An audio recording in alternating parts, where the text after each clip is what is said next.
dipersembahkan oleh didukung oleh Pak Nono. Selanjutnya, kalau dari insight Pak Nono, apa sih yang dibutuhkan untuk menggenjot sektor properti kita, Pak? Ya, memang ada bagian dari pengusaha properti, ada bagian pemerintah. Ya, pemerintah tentu masalah regulasi, perizinan dan lain sebagainya, kemudian tata ruang yang tadi sudah disampaikan. Kemudian yang membangun mengisi adalah memang perusahaan properti, dan perusahaan properti kan bukan hanya rumah, kan ada pertokoan, ada ruko, rukan, kemudian ada pasar, ada hotel, ada itulah industri turunan sampai ke bawah, dan itu belum terhitung misalnya yang tukang parkir, kemudian buruh bangunan dan lain sebagainya, sehingga serapan yang tadi disampaikan oleh saya tadi itu adalah di tahun 2021-2024 kita bisa menyerap sampai 205 ribu pekerja. Jadi kebayang nggak? Sementara pegawai tetap hanya 9.800.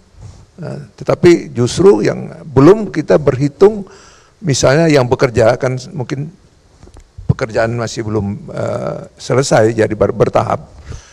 Mereka juga tersebar di lingkungan daerah penyangga. Jadi misalnya di daerah Kosambi, Tangerang, kemudian di Kamal dan lain sebagainya, itu masih berserakan para pekerja yang ada di PIK, tapi mereka di sana, dan di sana entah dia kontrak, entah dia sewa, warung-warung dan seterusnya, itu kan yang tidak langsung.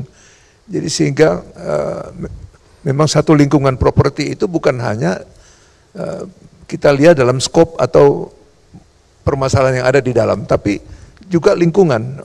Oleh karena itu CSR-nya juga kita upayakan agar bisa menjangkau daerah-daerah penyangga, dan tadi sudah saya sebutkan sebagian, masih banyak lagi yang faktanya di lapangan, dan kita jalan terus. Oke, akan jalan terus meskipun banyak tantangan menuju akhir tahun 2025, tapi kita optimis untuk tahun 2026. Sangat optimis. Tak terasa kita sudah di penghujung diskusi pada hari ini. Sebelum kita menutup Indonesia Property Forum pada hari ini, saya persilakan Bapak-Bapak untuk memberikan closing statement-nya, apa saja yang dibutuhkan dan bagaimana komitmennya untuk mendukung sektor properti kita menuju yang lebih optimis lagi pertumbuhannya di tahun 2026. Kami persilakan dari Pak Nono Sampono terlebih dahulu. Silakan Pak. Ya, ada pepatah mengatakan kalau kita menanam padi dan menanam jagung pasti tumbuh rumput. Jadi apa yang dikerjakan dengan tujuan menanam padi dan jagung tadi itu pasti ada rumput. Jadi masalah yang muncul di dalam dinamika di lapangan tentu banyak. Di antaranya mungkin ada masalah-masalah yang harus diluruskan, disempurnakan, tetapi hendaknya jangan dilihat bahwa padi dan jagung yang sudah ditanam itu, ya itu di luar. Jadi kita selesaikan yang rumputnya, pasti ada. Dan inilah yang menjadi catatan seringkali muncul di media, misalnya ada masalah-masalah 1-2 masalah, dan hendaknya jangan dilihat bahwa apa yang sudah dikerjakan, dibangun dan dirawat itu, ya itu membutuhkan penyempurnaan dan keberlangsungan dalam pembangunan.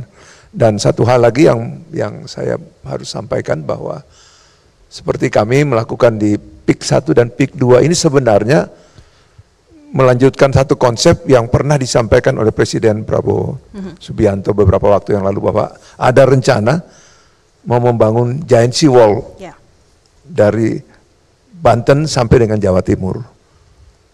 Sejak tahun 80-an itu sudah direncanakan. Mengapa? Karena memang pantai utara Jakarta ini tergerus, terabrasi, banyak lahan-lahan sawah, kampung, tambak yang hilang akibat abrasi itu, sehingga perlu ada penyelamatan. Nah, sementara Sementara pantai utara Jakarta, khususnya di Teluk Jakarta ini memiliki nilai ekonomi yang tinggi, terutama untuk pengembangan perkotaan. Nah, dari situlah kira-kira muncul satu Kepres, kalau saya boleh sebutkan, Kepres 56 tahun 95, diperlukan di situ pada saat pemerintahan Pak Harto, Teluk Jakarta itu diselamatkan dan dibangun.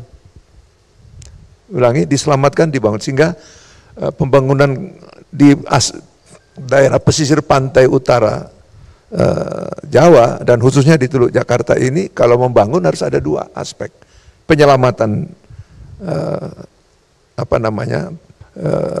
kawasan pantai, dan kemudian pembangunan itu sendiri. Dan inilah yang menjadi bagian dari yang kami kerjakan selama ini, karena tentu di sektor lain juga ada, tapi kami kebagian yang sekarang sebagian di Jakarta dan sebagian di Banten.